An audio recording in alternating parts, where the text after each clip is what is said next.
আসসালামু আলাইকুম। বাংলায় একটা প্রবাদ রয়েছে না, যে চোরের মায়ের বড় গলা। এই সেম কাজটা করে যাচ্ছে ইন্ডিয়ান ক্রিকেট, এবং ইন্ডিয়ান ক্রিকেট এমনিতেই অনেক বেশি সমালোচিত, এবং আইসিসি থেকে নানান ধরনের সুযোগ সুবিধা পাওয়ার পরও তাদের যে পারফরমেন্স সেটা কিন্তু তাদের পক্ষে কখনোই কথা বলে না। তারা দ্বিপাক্ষিক সিরিজ থেকে শুরু করে আইসিসি ইভেন্টে যত ধরনের সুযোগ সুবিধা পাওয়ার দরকার সব ধরনের সুযোগ সুবিধা পাওয়ার পরে তাদের নামের পাশে কিন্তু ট্রফির যে সংখ্যা সেটা কিন্তু কখনোই বাড়ে না। এবং বা চলমান যে চ্যাম্পিয়ন্স ট্রফি সেখানে যে বিতর্কটা হয়েছে, স্বাগতিক দেশ পাকিস্তান যে সুযোগ সুবিধা পাচ্ছে তার থেকে বেশি সুযোগ সুবিধা পাচ্ছে ইন্ডিয়ান ক্রিকেট। এবং তারা শুধুমাত্র দুবাইতে থাকছেন, দুবাইয়ের মাঠটা ব্যবহার করছেন, তারা অনুশীলন করছেন, তাদের কোনো জার্নি করার কোনো প্যারা নাই, তাদের কোনো এক মাঠ থেকে আরেক মাঠে যাওয়ার কোনো প্যারা নাই, তাদের কন্ডিশন বারবার চেঞ্জ হবে বা তাদের দলে ওইরকম প্লেয়ার সিলেকশন, মানে সব জায়গাতেই তারা এমন বেশি সুযোগ সুবিধা নিয়ে তারা চলমান চ্যাম্পিয়ন্স ট্রফি খেলছেন। বাকি দলগুলো যখন এক দেশ থেকে অন্য দেশ, এক মাঠ থেকে অন্য মাঠে তারা ট্রাভেল করে যাচ্ছে, বাট ইন্ডিয়া তারা একটা মাত্র হোটেলে, একটা মাত্র মাঠ, একটা মাঠে অনুশীলন এবং একটা মাঠে তারা পুরো টুর্নামেন্টটা খেলবে। এবং এইটা নিয়ে যখন ইন্ডিয়ান ক্রিকেটের বিপক্ষে গিয়ে কথা বলবে, তার বিপক্ষে ইন্ডিয়ান যে সাবেক ক্রিকেটার রয়েছে তারা আবার অন্য ধরনের অনেক অনেক যুক্তি দিয়ে বসেন। যেমনটা সুনীল গাভাস্কার, তিনি ইন্ডিয়ান ক্রিকেটের অনেক বড় একজন আইকনিক ক্রিকেটার এবং তার সম্মান কিন্তু সবসময়ের জন্য বেশি রয়েছে। কিন্তু তিনি সম্প্রতি যেভাবে মন্তব্যটা করেছেন সেটা কখনোই আসলে ক্রিকেটের পরিপন্থী না।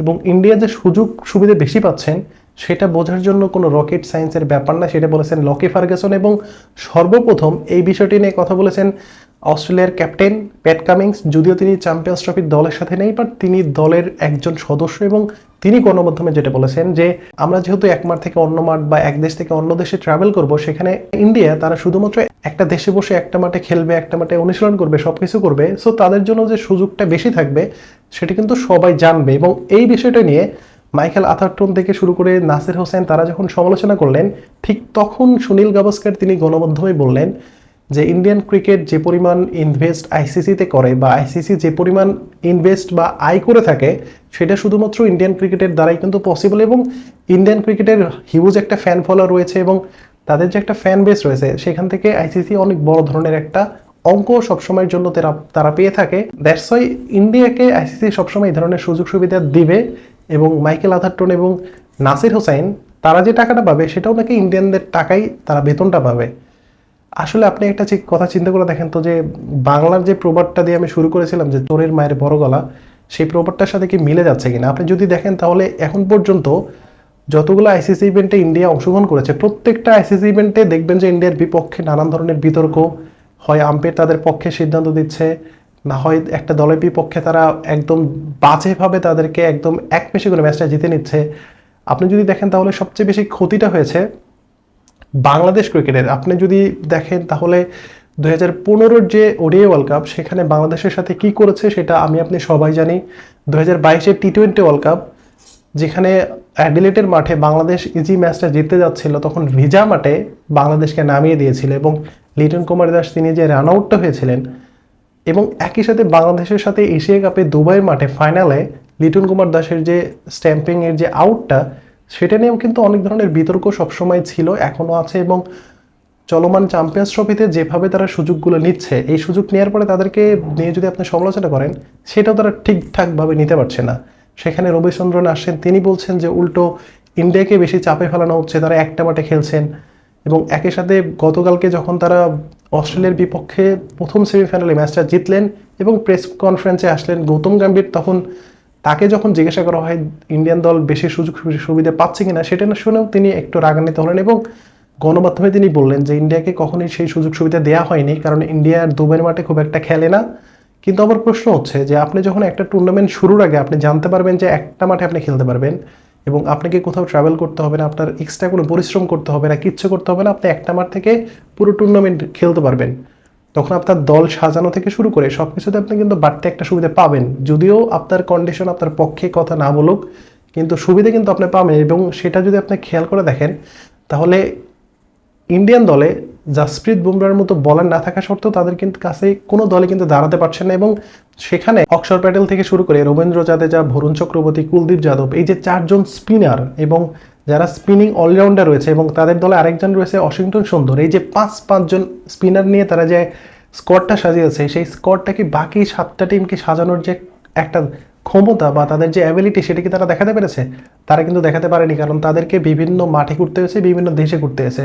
আপনি যদি সবচেয়েতে একদম জঘন্যতম একটা উদাহরণ যদি আপনি দেখতে চান, তাহলে যখন গ্রুপ পর্বের একদম শেষ ম্যাচে নিউজিল্যান্ড দুবাইয়ের মাটিতে খেলতে আসে, ঠিক তখন শুধু নিউজিল্যান্ড তারা দুবাইয়ে ট্রাভেল করেনি, সেখানে অস্ট্রেলিয়া এবং সাউথ আফ্রিকা দুই দলই ট্রাভেল করেছে এবং সেখানে নিউজিল্যান্ড এবং ইন্ডিয়ার মধ্যকার ম্যাচে যারা জিততে পারবে সেই জেতা দলের সাথে বাকি যে টিম রয়েছে এর মধ্যে সাউথ আফ্রিকা এবং অস্ট্রেলিয়ার যে কোনো একটা দল দুবাইতে ফেস করবে ইন্ডিয়ার বিপক্ষে।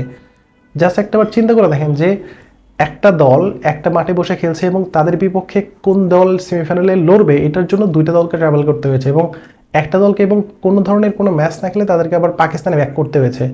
তো এইটা নিয়ে যখন কথা বলবে কোনো সাবেক ক্রিকেটার এবং সেটা ইন্ডিয়ার বিপক্ষে হবে, ঠিক তখন আবার সেটা তারা সেই দাদারা মানতে চাচ্ছেন না। এবং ইন্ডিয়া যে প্রত্যেকটা বার এবং প্রত্যেকটা আইসিসি ইভেন্টে যে পরিমাণ সুযোগ সুবিধা নেয়, এরপরও তাদের যে পারফরমেন্স যদি আপনি চিন্তা করে দেখেন 2023-এর ওডিআই ওয়ার্ল্ড কাপ, সেখানে তারা ফাইনাল ম্যাচে গিয়ে কী করেছে, এইভাবে প্রত্যেকটা টুর্নামেন্টে তারা এইভাবে সুযোগ নেয়, সুবিধা নেয়, কিন্তু শেষ পর্যন্ত যায় তারা কিন্তু খুব একটা ভালো ক্রিকেট খেলতে পারে না। বাট তাদেরকে যদি এইসব বিষয় নিয়ে সমালোচনা করা হয় তাহলে কিন্তু সেটা আবার তারা খুব ভালোভাবে নিতে পারে না। এবং সেখানে সুনীল গাভাস্করের মতো একজন কিংবদন্তি ক্রিকেটার, তার মুখ থেকে এই ধরনের কথাবার্তা আসা যে আমাদের ইন্ডিয়ান ক্রিকেটারের টাকায়, আমাদের ইন্ডিয়ান ক্রিকেটের টাকায় পুরো আইসিসি চলে এবং যারা ধারাভাষ্য দিতে এসেছে বা যারা ইন্ডিয়াকে নিয়ে সমালোচনা করছে তাদের বেতনটা ইন্ডিয়ান ক্রিকেট থেকেই দেওয়া হয়, মানে এটা অ্যাকচুয়ালি মানে কি বলবো, এর থেকে বড় ধরনের হাস্যরস বা এই ধরনের মানে সমালোচিত কথাবার্তা শুধুমাত্র আপনি ওই সুনীল গাভাস্কর থেকে পাবেন, এই মনটা আমরা কিন্তু এর আগেও দেখেছি। এবং যখন অস্ট্রেলিয়া এবং ইন্ডিয়ার মধ্যকার টেস্ট সিরিজ এবং শরফুদ্দৌলা ইবনে শহীদ সৈকত তিনি যে ক্যাচ আউটটা দিয়েছিলেন, এই ক্যাচ আউট নিয়ে কিন্তু বিতর্ক কম হয়নি। এবং সেখানে ক্রিকেট বিশ্বের যতগুলো ক্রিকেট বিশ্লেষক ছিল, যতগুলো ধারাভাষ্যকর ছিল, যত সাবেক আম্পায়ার ছিল, সবাই সৈকতের পক্ষে কথা বললেও সুনীল গাভাস্কর একটা মাত্র ব্যক্তি যিনি আসলে বাংলাদেশের সৈকতের পক্ষে কথা বলেনি, তিনি বিপক্ষে কথা বলেছেন। এবং যেখানে প্রযুক্তি শুধুমাত্র মানুষকে হেল্প করার জন্য রাখা হয়েছে, সেখানে প্রযুক্তিকে সামনে রেখে সিদ্ধান্ত নেওয়ার জন্য তিনি এক প্রকার অন্যভাবে কথা বলেছেন। সো এই যে তাদের এক পেশে কথা বলা বা তাদের দাদাগিরি করা, সেটা কিন্তু ক্রিকেটে সবসময়ের জন্য আমরা দেখতে পেরেছি। এবং আমি খুব করে চাইবো যে ইন্ডিয়ান ক্রিকেট যেভাবে আইসিসিকে ডমিনেট করে, ঠিক সেমভাবে এশিয়ান বাছাই পর্ব হোক বা সেটা ওয়ার্ল্ড কাপ বাছাই পর্ব হোক ফুটবলে, যদি পাকিস্তানের বিপক্ষে খেলা পড়ে তখন ইন্ডিয়ান দাদারা কী করবে, তখন তো তাদেরকে ইন্ডিয়াতে যাইতে হবে। ইনফ্যাক্ট আপনি যদি দেখেন তাহলে হকি ক্রিকেটার বা বাকি যে যতগুলো স্পোর্টস ইভেন্ট রয়েছে সবগুলো ইভেন্টে ইন্ডিয়ান যে খেলোয়াড় রয়েছে তারা কিন্তু পাকিস্তানে ট্রাভেল করে, শুধুমাত্র ইন্ডিয়ান ক্রিকেটার যারা আছে তাদেরকে তারা ট্রাভেল করতে দেয় না। এই যে তাদের যে দাদাগিরি, সেই দাদাগিরি কতদিন পর্যন্ত চলবে এবং এইভাবে যদি চলতে থাকে তাহলে দেখবেন যে একটা সময় আইসিসি ইভেন্টের যে মান সেটা কিন্তু হারিয়ে যাচ্ছে। সো আপনাদের মতামত আশা করছি। ধন্যবাদ সবাইকে।